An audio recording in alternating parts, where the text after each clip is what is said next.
Alors, est-ce que déjà, pour commencer, tu pourrais revenir sur les circonstances qui ont conduit à la création de la campagne d'accès aux médicaments essentiels à la CAM? Bon, c'est les circonstances de la fin des années 90. On commence à s'intéresser à ce sujet en 1996, à une époque où on réalise qu'on va manquer de médicaments, nous comme prescripteurs, dans toute une série de domaines essentiels. On va manquer de médicaments efficaces, bien évidemment. Il y a toujours des médicaments prescrits, hein, dans n'importe quelle situation. La question, c'est de savoir est-ce qu'ils vont être efficaces. Et alors, ça touche en priorité ce déficit des maladies infectieuses. Par exemple, il n'y a rien de prévu pour la grande masse des patients atteints du VIH, ceux qui vivent en Afrique. Bon, à la fin des années 90, il n'y avait rien de prévu pour eux. Pour les formes multirésistantes de la tuberculose, il y avait un déni total de la gravité de la situation de la part de l'Organisation mondiale de la santé et de l'Union de lutte contre les maladies, contre la tuberculose et les maladies pulmonaires. Quant au paludisme, qui est quand même une maladie commune, hein, par centaines de millions de cas chaque année, les médicaments qui étaient utilisés étaient devenus inefficaces puisque les parasites avaient développé des résistances. Sans parler de toute une série d'autres pathologies tropicales dans lesquelles c'était le désastre, hein. La méningite épidémique, le traitement antibiotique, le chloramphénicol huileux, le façonnier qui le produisait a décidé d'arrêter à cette époque-là. Donc on perdait le grand antibiotique de la réponse aux épidémies de méningite.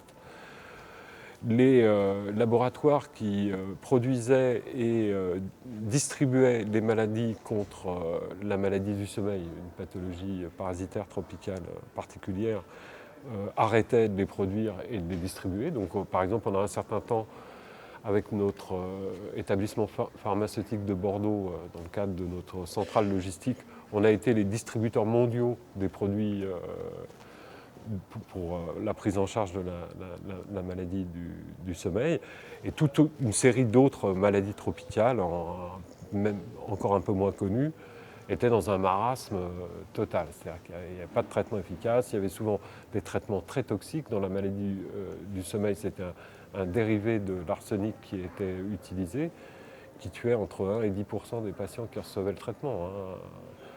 Donc voilà, on était dans une situation catastrophique. Parce que du milieu des années 70 à la fin des années 90, il y a eu toute une série de changements qui ont conduit à l'abandon de la recherche pour les maladies infectieuses. Et parmi ces changements, il y a des phénomènes majeurs, comme la décolonisation, par ailleurs. Beaucoup du travail a été fait par les services coloniaux. Quand ces services coloniaux disparaissent, dans pratiquement tous les pays du Sud, il faut prendre le relais, développer des capacités à faire, etc. Et c'est pas aussi simple que ça. Et puis, c'est une époque aussi d'orientation néolibérale, où tout ce qui n'est pas rentable dans la vie d'une grande entreprise, un grand laboratoire pharmaceutique par exemple, passe à la poubelle au profit des secteurs dans lesquels les profits sont importants. On avait aussi cru que les maladies infectieuses étaient définitivement vaincues dans l'euphorie qui a suivi l'éradication de la variole en 1979-1980. Donc il y avait une pause comme ça, une pause d'activité de recherche et de développement qui faisait que, sur ces 25 ans, il y a eu très peu de développé pour les malades qui nous intéressaient et les maladies qui nous intéressaient. Qui, dans notre environnement à nous, les maladies infectieuses et les maladies de carence alimentaire, étaient vraiment un peu de chirurgie, et on a tout dit de la médecine humanitaire, hein. C'était vraiment le cœur de notre métier. Et on se retrouvait dans le rôle de médecin impuissant.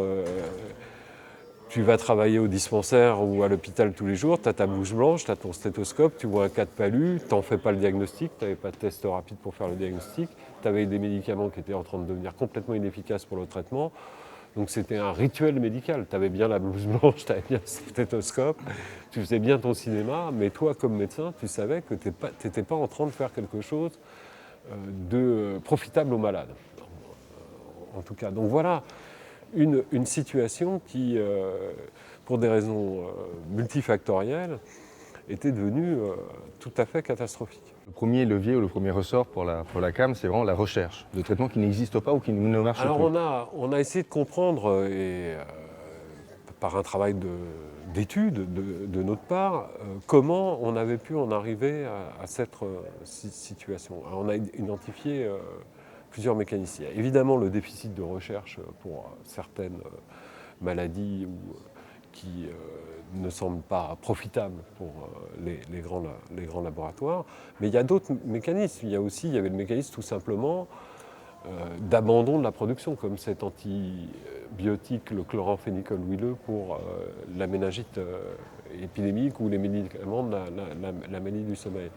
Ils étaient abandonnés, quoi. Ils étaient en train de disparaître par abandon. Il y avait un autre mécanisme, c'est on a oublié les grandes multinationales de la pharmacie le nient aujourd'hui, mais dans les années 90, elles sont parties vers le prix unique mondial du médicament. Et une des premières batailles, c'est pour réobtenir des prix différenciés, c'est-à-dire que les prix soient ajustés aux revenus des pays. Donc on identifie toute une série de mécanismes. Il y a des mécanismes qui paraissent complètement anodins, mais qui sont absolument cruciaux en pratique pour se fournir en médicaments. C'est le fait que les médicaments soient enregistrés juridiquement par les institutions de tutelle, qu'ils soient distribués dans des bonnes conditions, c'est-à-dire qu'ils soient stockés à des conditions de température acceptables, ni trop froides, ni trop chaudes, qu'il n'y ait pas de rupture d'approvisionnement. Pour certaines pathologies, c'est catastrophique, les ruptures d'approvisionnement. Donc ce qui fait la disponibilité d'un médicament pour le patient et pour le prescripteur, c'est quand même toute une série de très nombreuses conditions qui ont toute une dimension très pratique, comme pouvoir le dédouaner quand il arrive dans le pays. Nous sommes dans un domaine où de multiples paramètres entrent en jeu pour déterminer une situation. Dans ce contexte-là, quelles étaient en tout cas au départ les principales fonctions, les principaux axes d'intervention finalement pour la CAM? La CAM, d'abord, elle dérangeait MSF parce que sa première action, c'était à l'intérieur de MSF en disant, par exemple, vous ne pouvez pas continuer à prescrire des médicaments complètement inefficaces contre le paludisme. Ça, c'est y va de notre responsabilité directe. Les gens de la CAM disaient, il y a des alternatives. Les combinaisons à base de dérivés de l'artémisinine. Elles ne posaient pas d'ailleurs de questions de brevet, parce qu'elles avaient été développées en Chine, donc et il y a très longtemps. Donc elles n'étaient pas protégées, ces dérivés de l'artémisinine, par des brevets. Mais il fallait pour l'Afrique subsaharienne changer les traitements, des protocoles nationaux pour la prise en charge des accès simples de paludisme, puisque la chloroquine, le Fansidar ne marchait plus ou trop rarement. Et donc la première proposition de la CAN, c'est vis-à-vis de MSF, vis-à-vis des prescripteurs de MSF. Pareil pour le VIH. L'année 2000, les directeurs médicaux de MSF se réunissent et font une brochure sur le VIH dans laquelle ils inscrivent que le traitement contre le VIH ne sera pas possible en Afrique subsaharienne parce qu'on manque d'infrastructures, enfin le discours habituel. Donc il y avait une bataille dans MSF. Les gens de la CAM, dont je faisais partie, puisque j'étais un des membres du steering committee, du comité de pilotage de la CAM à ses débuts, on avait quand même une fonction de secouer un peu nos camarades de MSF pour qu'ils se mettent en marche pour prescrire des médicaments efficaces. Parce que MSF n'était pas non plus en marche pour prescrire des médicaments efficaces. Donc la première campagne, elle est interne. Avec des controverses, des disputes, c'est des choses qu'on montre et qu'on explique un peu dans le livre Innovation médicale en situation humanitaire que nous avons coordonné, Claudine Vidal et moi. Donc voilà, la première activité, c'était celle-là. La deuxième activité, c'était une activité assez bête aussi, assez basique plutôt, d'approvisionnement. C'est-à-dire, la CAM cherchait à approvisionner les missions de terrain en les antirétroviraux qui commençaient à être disponibles, les nouveaux médicaments contre le palu, des antibiotiques assez rares pour lutter contre les tuberculoses multirésistantes. Voilà, avec une activité pratique, c'est de faire parvenir ces produits aux mains des prescripteurs, dans les mains des prescripteurs sur le terrain. Mais tu veux dire, en dépit je sais pas, des réglementations ou de...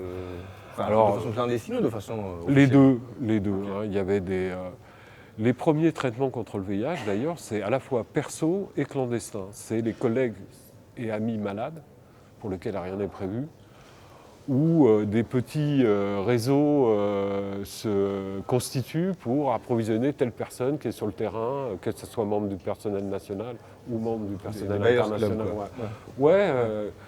Sauf, voilà, l'équivalent de Buyers Club. Et puis après, on s'est mis à essayer d'obtenir les autorisations de prescrire à échelle de santé publique. Mais ça n'a pas été évident. Par exemple, le ministre de la Santé du Malawi, la première fois qu'on va le voir au début des années 2000 pour lui dire qu'on veut prescrire dans son pays, etc., dans le secteur public, sans demander de contrepartie financière, prescrire des antirétroviraux contre le VIH, il nous dit non. Et il nous dit, si vous en importez sans me le dire, je vous fous en prison. Donc on voit, alors le ministre avait ses idées, hein, c'était de commencer à l'échelle du pays, tous ensemble au même moment, de ne pas autoriser des expériences un peu plus précoces et avancées, ce qu'il a fini par accepter finalement historiquement. Mais au début, évidemment, il avait ses préoccupations d'établir un protocole à l'échelle nationale, donc il était assez réticent. Donc voilà, c'est tout ça, tous les obstacles qu'il a fallu franchir. Évidemment, le principal pour les antirétroviraux, c'était le traitement à plusieurs milliers de dollars par an et par patient, qui était le prix de vente de ces traitements. Donc on s'est employé à les faire baisser avec des amis génériqueurs, je dirais. CIPLA en l'occurrence. J'allais dire, il y a une troisième fonction, activité en tout cas de la CAM, qui est celle de jouer justement sur les mécanismes de concurrence ou de protection de la propriété intellectuelle pour faire baisser les prix justement sur le marché global, on va dire. Oui, tout à fait. Dans quelle mesure tu dirais que la campagne d'accès a participé à ce mouvement de baisse des prix? Jusqu'où ça a été un acteur principal, secondaire, un allié, un multiplicateur? Le problème, c'est de regarder ça en termes de causalité et de revendiquer la responsabilité d'eux, etc. Moi, je l'ai étudié pour le VIH dans le livre, dans le cadre d'un article pour le livre que j'ai cité précédemment. Il y avait une situation historiquement favorable. Je vais donner quelques éléments. Les gens s'étaient endormis dans la lutte contre les maladies infectieuses, mais enfin, ils se réveillent. Par exemple, l'Académie de médecine aux USA, elle redit à quel point il faut s'occuper des maladies infectieuses. Mais même la CIA fait un rapport sur le sida en disant qu'il faut absolument s'occuper du sida. C'est une menace en termes de sécurité. Donc je pourrais détailler le fait que le VIH soit ubiquitaire, c'est-à-dire présent partout dans le monde, toutes les classes sociales, etc. Tout ça, ça crée aussi une dynamique de mobilisation très favorable. Enfin, il y a un ensemble de facteurs sociétaux qui font qu'il y a une période favorable pour la lutte contre ce qui est dit par l'OMS comme étant les maladies réémergentes. Là, on parle de la dengue, par exemple, et de la tuberculose, et des maladies émergentes nouvelles. Là, on parle du VIH et, par exemple, du virus d'Ebola. Donc, il y a même un département spécial de l'OMS qui est créé au milieu des années 90 pour lutter contre ces maladies émergentes et réémergentes. Donc, il y a un contexte favorable à la mobilisation. Et il y a des acteurs très mobilisés, je dirais, comme ACTOP, enfin certaines branches d'ACTOP, parce qu'ils ne sont pas tous sur la même position, qui jouent un rôle particulièrement dynamique pour poser les questions essentielles sur la place publique.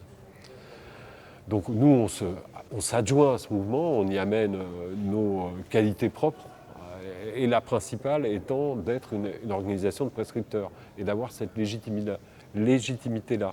Quand Bernard Pécoul, le directeur de la campagne, va au sommet de Seattle en 1999, à la fin de l'année 99, c'est ça qu'il dit. Il dit « nos malades ne meurent pas d'une infection. Ils meurent de l'absence d'accès aux médicaments qui pourraient les sauver et on n'a pas accès à ces médicaments parce qu'ils sont protégés par un système de brevets assez inique et dangereux pour la santé publique. » Donc voilà, et alors les malades dont on parle, parce que c'est la différence avec la période actuelle, ils sont des centaines de millions derrière nous. Parce que quand on parle de palu, on parle de certaines années 500 millions de cas. Quand on parle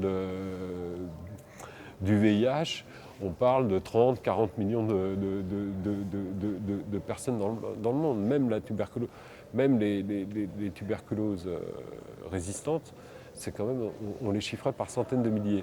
Donc on avait vraiment une grosse masse de malades derrière nous qui attendaient traitement pour survivre, et nous, on était les prescripteurs de ce traitement. Donc on était dans cette situation-là de dire, moi je peux vous affirmer que mon malade, je sais de quoi il meurt, et il ne meurt pas d'une infection, là. Il meurt du fait que je ne peux pas avoir le médicament qui pourrait le sauver, et je ne peux pas lui prescrire.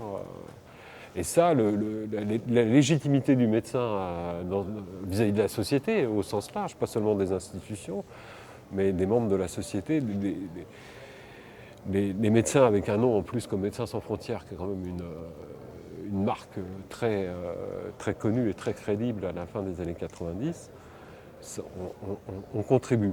On contribue de manière significative. Mais évidemment, dans le cadre d'un mouvement social d'ensemble, et un mouvement social, c'est intéressant, c'est un mouvement social globalisé, avec une mobilisation. Et là, la digitalisation de la communication joue un rôle énorme. Donc on voit Internet, l'Académie de médecine, la CIA qui le définit comme une question de sécurité publique, etc. etc. Un ensemble de conditions, les artistes qui sont mobilisés parce que très frappés, qui dans leur spectacle en parlent régulièrement, etc. Des films qui commencent à sortir. Même certains gouvernements, le gouvernement du Brésil par exemple, qui prend le problème à bras-le-corps. Tu as tout à fait raison. Un des premiers États qui enfonce une brèche, c'est les Brésiliens en 96, je pense, en votant une loi au Parlement en disant si les médicaments sont trop chers pour le VIH, on va en produire des copies génériques. Et ils commencent à produire des copies génériques de certains médicaments sous brevet en disant nous, santé publique oblige, chez nous, tous les patients vont recevoir sans contrepartie financière leurs antirétroviraux. Dans l'esprit de ce qui seront plus tard les licences obligatoires prévues par les accords de Doha. Et alors il y a d'autres gouvernements, le gouvernement kényan pousse dans la même direction, le gouvernement thaï ultranationaliste pousse dans la même direction. Donc il y a une alliance qui se noue entre certains États. Le mythe de l'indépendance de l'humanitaire prend un vieux coup dans l'aile là, parce qu'il y a vraiment une alliance avec certains États pour mener un combat en commun pour que des précisions intéressantes soient apportées au régime de propriété intellectuelle dans le commerce du médicament. C'est-à-dire, en pratique, est-ce qu'il peut y avoir des exceptions pour raisons de santé publique ? Donc à Doha, dans le cycle des discussions de l'Organisation mondiale du commerce, le cycle qui s'achève à Doha en 2001, je crois, il est précisé les exceptions pour raisons de santé publique, les exceptions au régime des brevets, pour le dire comme ça en termes populaires, pour raisons de santé publique. Et donc la porte est ouverte en cas de besoin aux États pour protéger leur population de phénomènes sanitaires très, très graves. Et donc la possibilité légale de le faire hors brevet. Donc voilà, c'est ça le contexte de l'époque. On pourrait rajouter beaucoup de choses, parce qu'effectivement, il s'est passé beaucoup de choses. Ce contexte-là, je dirais, il prévaut jusqu'au milieu des années 2000. jusqu'à ce qu'on a appelé le scaling up dans le VIH. Depuis, je trouve qu'on est dans une autre... on est dans une situation différente. Hein. On est vraiment dans une situation différente. D'abord parce qu'il s'est passé tout ce qui s'est passé. Si tu veux, les antirétroviraux sont passés de 10 000 $ par an par personne à 100 $ par an par personne. Donc des gros phénomènes. Le Fonds mondial pour approvisionner les pays qui ont des difficultés en médicaments contre la tuberculose, le sida et le paludisme est créé, avec des milliards, abondé avec des milliards. Il y a une résolution du G7 à Okinawa qui laisse entendre que ce fonds va être créé, mais il y a donc finalement la plateforme politique la plus puissante du monde se mobilise et annonce qu'elle va faire. Elle va faire en l'occurrence, et c'est pas resté lettre morte. Hein. Derrière, il y a tout à fait plusieurs mécanismes qui s'enclenchent. Mais alors aujourd'hui, on n'est plus dans cette situation-là. D'abord parce qu'il s'est passé tout ça, et puis il s'est passé une autre chose fondamentale, c'est que les paramètres de la santé mondiale ont un peu évolué quand même, hein, en une génération, en 20-30 ans. Ce que je veux dire par là, c'est qu'il y a eu un mouvement vers la globalisation des causes de décès. C'est-à-dire avant, quand on parlait de causes de décès, on opposait des situations très différentes, situations au sud dans des pays pauvres et situations au nord dans des pays riches. Alors c'est vrai qu'encore aujourd'hui, dans les pays les plus pauvres, la majorité des habitants qui décèdent de pathologies infectieuses ou carentielles alimentaires, mais pour la moitié de leurs décès, ils sont déjà dans d'autres types de décès, les mêmes décès que chez nous. Les gens qui ont des maladies cardiovasculaires, qui ont un diabète, qui ont un cancer, l'accidentologie de la voie publique, du travail domestique, etc. Il y a quelques grandes causes qui se dégagent et qui sont en train de se mondialiser. Donc aujourd'hui, la situation de malade la plus commune, c'est d'être atteint d'une de ces maladies qu'on appelle maladies non transmissibles, hein, par opposition aux infections. Donc d'être atteint par un cancer, une insuffisance cardiaque, un diabète, et de ne pas trouver où acheter ces traitements à des prix acceptables et à une qualité garantie. Il y a une espèce de jungle du commerce du médicament. Quand tu es consommateur dans un pays, c'est très difficile de trouver des sources de qualité et des prix raisonnables. Et puis, une logistique de l'affaire qui soit sérieuse, parce que quand tu as un anticoagulant dont ta vie dépend, parce que sinon tu fais des emboles cardiaques qui montent au cerveau et qui te tuent finalement, tu ne peux pas te permettre d'interrompre pendant une semaine. Donc il faut que ta pharmacie elle soit approvisionnée régulièrement. Il faut que le produit soit enregistré dans le pays. Il y a toute une série de conditions qui font que le calvaire des patients aujourd'hui, ce n'est pas sur quelques maladies infectieuses où les problèmes se sont plutôt réglés, ont plutôt avancé, bien qu'il faut rester mobilisé et vigilant. Mais il y a eu quand même un grand bond en avant, pour reprendre une expression chinoise.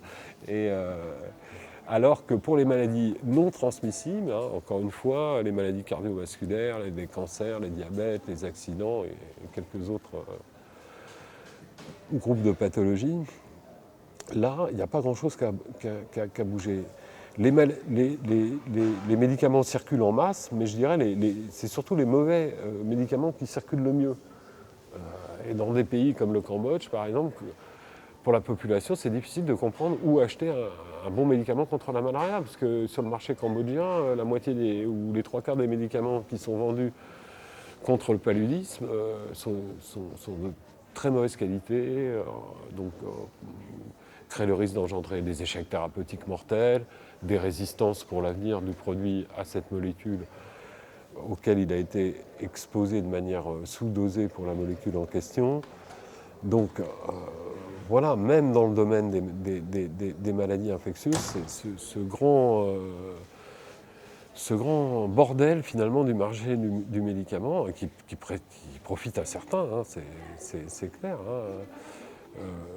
il est très difficile pour le consommateur. Je suggère à la campagne d'aujourd'hui de s'intéresser un peu à ça. C'est-à-dire pas d'arrêter les maladies infectieuses, la propriété intellectuelle, etc., mais de s'intéresser un peu aux maladies non transmissibles et aux conditions d'accès des patients au traitement de ces maladies.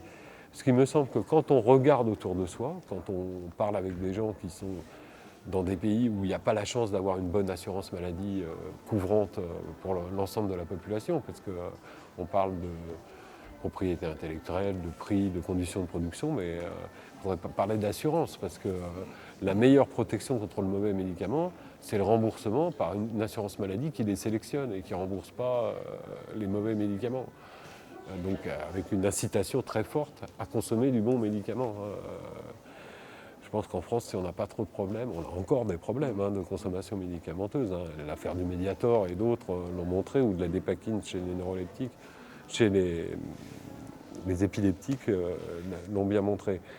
Mais si ce n'est pas catastrophique comme dans d'autres pays, c'est parce qu'on a d'abord une assurance maladie très cohérente dans sa gestion de la pharmacie, de sa pharmacie.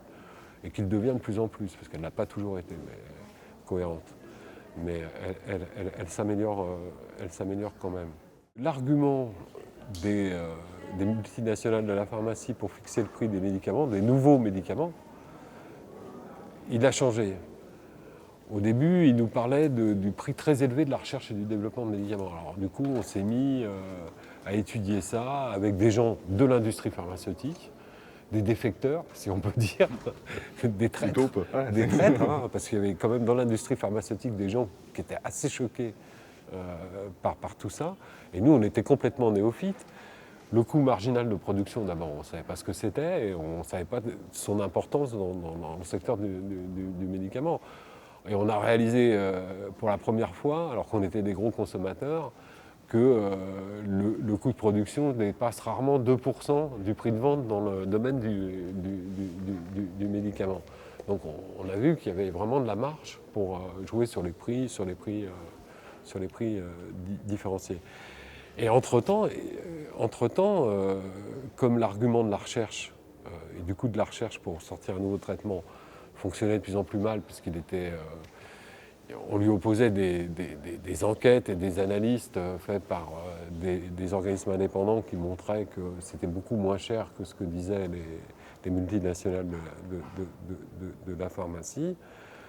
Donc il y a eu aussi une question qui s'est installée petit à petit dans les pays riches, c'est est-ce qu'on doit payer aussi cher, même si on est riche, et est-ce qu'on doit appauvrir l'assurance maladie en payant à ces niveaux-là. Alors entre-temps, les laboratoires, les multinationales de la pharmacie sont arrivés avec des nouveaux produits dont ils ne justifiaient pas le prix par le coût de la recherche, mais par l'économie future faite une fois les malades guéris de leur maladie. C'est-à-dire, par exemple, pour une hépatite C, ils disent, si on continuait à prendre ce monsieur qui a une hépatite C en charge pendant toute sa durée de vie restante, il nous coûterait quelques centaines de milliers d'euros au total.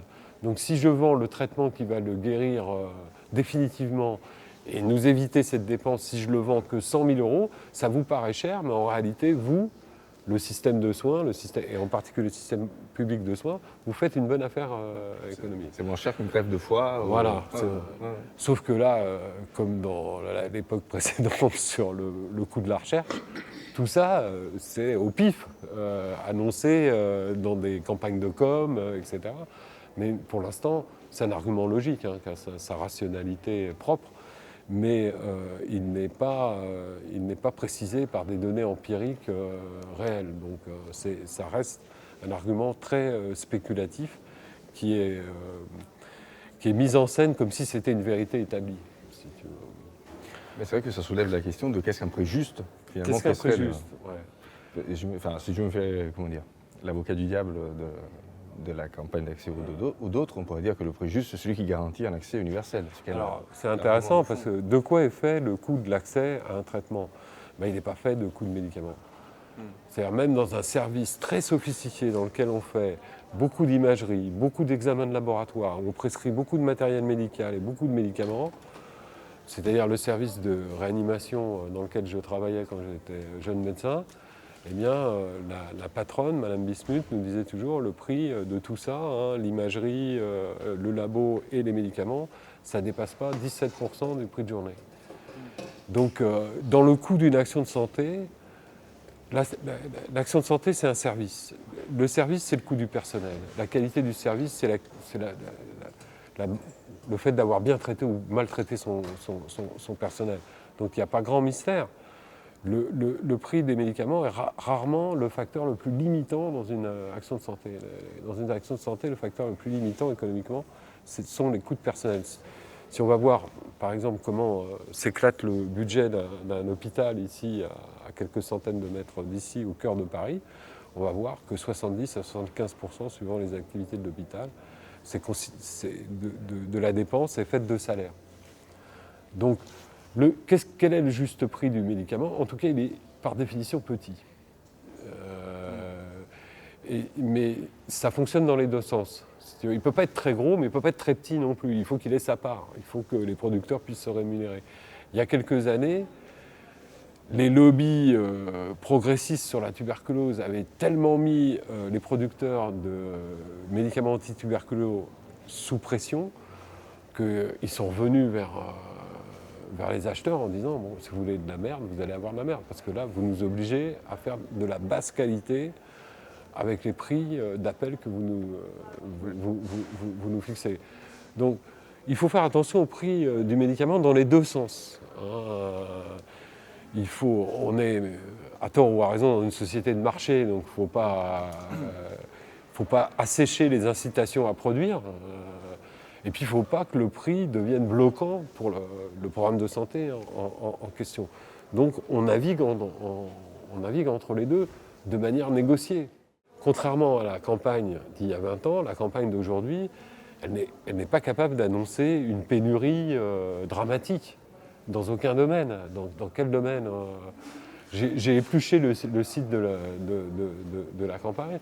Je n'ai trouvé aucun exemple de pénurie dramatique. C'est-à-dire qu'ils ont très peu de malades derrière eux. Si tu veux.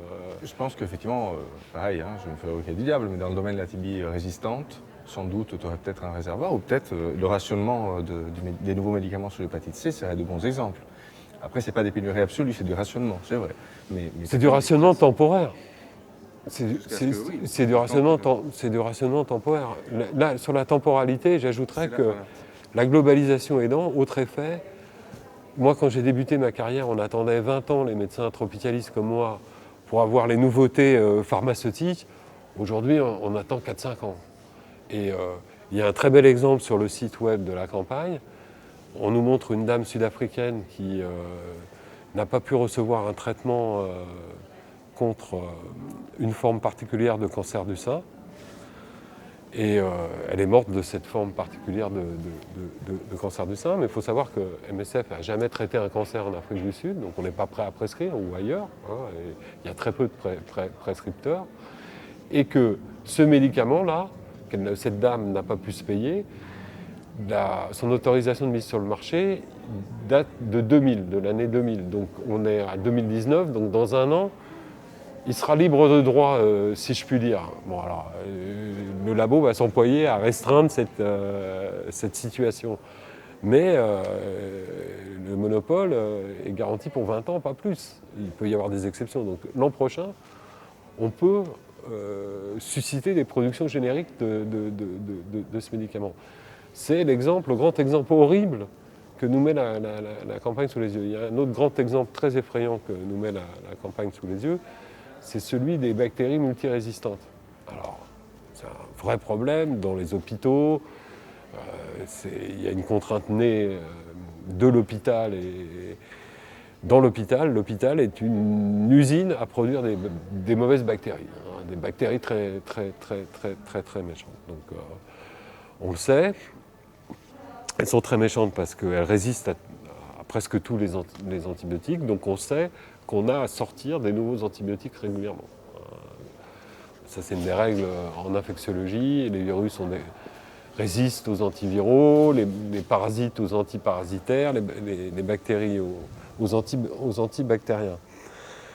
Donc, Il n'y a rien d'anormal à devoir développer des nouveaux antibiotiques, et je pense qu'on va y arriver. Et en attendant, on a quelques cas à droite à gauche, mais on n'a pas une épidémie majeure de ce phénomène. Il faut s'en préoccuper, c'est un phénomène sérieux. Il faut justement se mobiliser maintenant pour éviter qu'il ne devienne plus grave. Mais aujourd'hui, si je dois emmener un journaliste voir le scandale que je veux dénoncer, je ne sais pas où l'emmener. Il n'y a rien de visuel, comme dirait l'autre, si tu veux. Et moi, je veux bien aussi reprendre l'exemple de l'hépatite C, qui me paraît aussi un exemple un peu faible. D'abord, l'hépatite C, c'est une maladie créée par la médecine. Hein, c'est une maladie iatrogène. C'est une maladie qu'on attrape parce que les personnes qui vous ont prodigué les soins l'ont fait de manière peu protégée ou pas suffisamment protégée, sans contrôle infectieux. Et donc, même les Chinois qui l'ont massivement transfusé à une partie de leurs malades ont fini par comprendre que il fallait durcir les procédures de contrôle des infections dans les circonstances de soins. Donc, c'est une maladie qui n'a pas d'avenir, ou un avenir très limité. Donc c'est bien de s'en préoccuper, on a beaucoup d'amis qui sont morts de l'hépatite C, vraiment c'est merveilleux aujourd'hui de voir qu'on peut guérir définitivement la maladie en quelques semaines, c'est une source d'émerveillement. On pense que grâce au coup de boutoir qu'a donné l'État égyptien, parce que suite à des grandes campagnes de vaccination contre la schistosomiase, une maladie parasitaire qu'on attrape dans les rivières, à l'occasion de ces grandes campagne de vaccination par un pistolet vaccinateur, cette maladie, l'hépatite C, a été transmise à un segment très important de la société égyptienne. Dans d'autres pays aussi, mais c'est quand même en Égypte qu'on a le foyer le plus massif. Évidemment, l'État égyptien et les sociétés égyptiennes privées ont fait un peu comme ont fait les Brésiliens avec le VIH. Ils se sont organisés pour pouvoir traiter leurs malades. Donc, c'est pour ça que nous, on arrive à traiter les nôtres aussi. Donc on va se battre pour une baisse des prix, pour un accès plus facilité. Et le temps aidant, on va obtenir satisfaction. Mais on n'a pas non plus des dizaines et des dizaines de programmes de lutte contre l'hépatite C. Moi, dans la section française, j'en connais un au Cambodge, un seul, si tu veux. Donc, avant de hurler à la pénurie, il faut quand même déployer des activités. Et alors que par exemple, par comparaison, le VIH qui nous a servi de locomotive précédente, là on avait des dizaines et des dizaines. Avant de prescrire les antirétroviraux, on avait 40 projets, tout le groupe MSF, 40 projets de terrain de lutte contre le VIH déjà. Ce n'est pas du tout le cas avec l'hépatite C. Donc, l'hépatite C est une maladie très intéressante sur le plan scientifique et social, mais elle ne va pas avoir cette puissance-là de... Finalement, sur le site web de la campagne, l'exemple que j'ai trouvé le plus intéressant et le plus motivant et le plus clair, c'est celui des morsures de serpents, des venins. Ça, là, il y a une utilité assez évidente. Il n'y avait personne qui s'en occupait. On n'a plus les locomotives qu'on avait avant. Si on veut reprendre des maladies locomotives qui sont capables de tirer le train de l'accès vers l'avant, ces maladies locomotives-là, elles sont dans le groupe des maladies non transmissibles. C'est plutôt autour du cancer, probablement.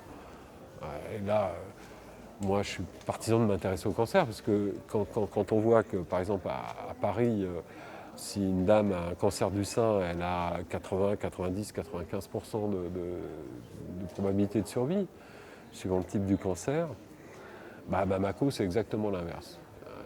La même femme à Bamako, elle a 90% ou 99% de probabilité de décès de son cancer et dans des circonstances assez horribles.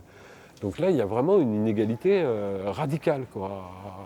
Et qui est due notamment à un manque aussi d'accès au traitement, pour le coup. Voilà, et c'est cette inégalité radicale qui nous avait servi au début de la campagne. C'est-à-dire, on disait, nous, pour les maladies qui nous concernent, les maladies infectieuses, il n'y a plus rien. Vous, pour toutes vos maladies, vous faites des copies de médicaments, vous avez 10, 15, 20, 30 parfois médicaments commerciaux là où nous, on n'en a pas un seul. Donc je pense que la vitalité de la campagne, pour moi, c'est deux choses. C'est d'être sur une inégalité radicale, et l'expliquer comme ça, et d'être capable de réaliser des transgressions fortes derrière pour essayer de combler l'écart. Qu'est-ce que j'appelle des transgressions fortes ?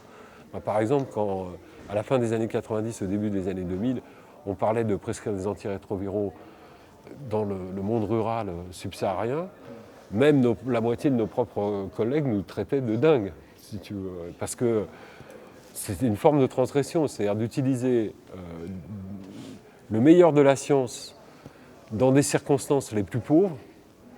On ne pense pas que dans un dispensaire pourri du Malawi, on va pouvoir faire de la bonne médecine contre le VIH. D'ailleurs, personne ne le pensait. Je me souviens en 2005, être allé voir ces infirmières des dispensaires périphériques du district de Chirezulu, pas toutes, mais une partie d'entre elles, dans leur dispensaire. Quand on leur disait qu'elles allaient prescrire des antirétroviraux, elles nous traitaient de fous. En tant qu'infirmière, en plus, elles disaient ces médecins, ils veulent nous refiler toute la responsabilité, et puis eux, ils vont être tranquilles. S'il y a un accident, ça sera de notre faute, etc. etc.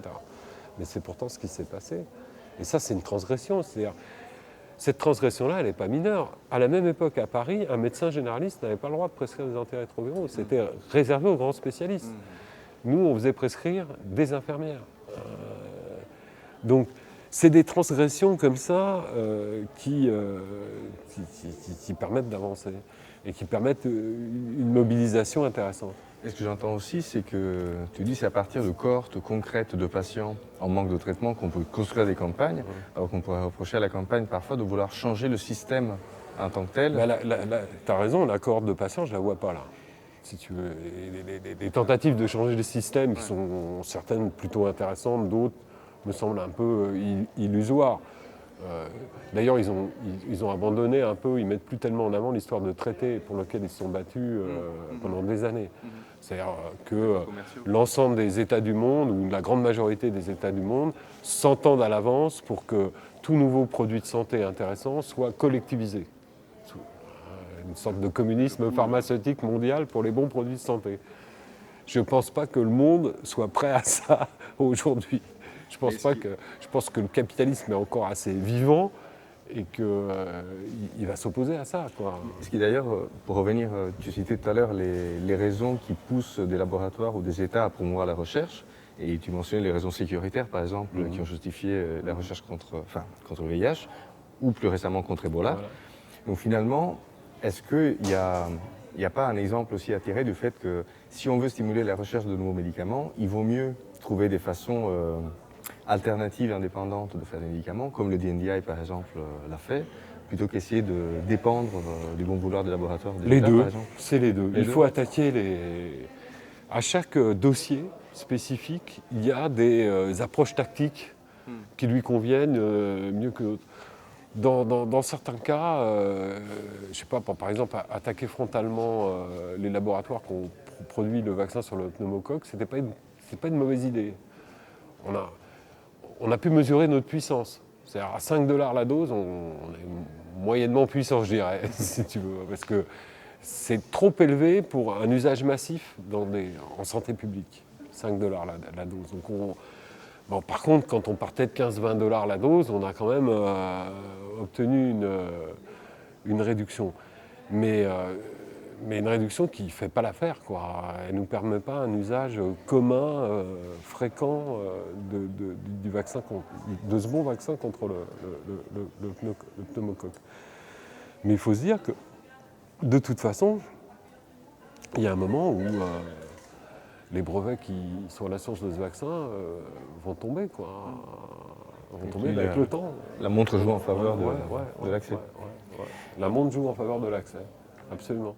Par rapport au rôle que la CAM peut jouer en termes d'accès, sans vouloir changer le système, il y a peut-être un rôle encore à jouer dans les façons d'encourager la transparence des prix, ou en tout cas lever l'opacité qu'il y a souvent en matière de prix entre un pays et l'autre, la façon dont les prix sont négociés, déjà fixés, et puis négociés par chaque État.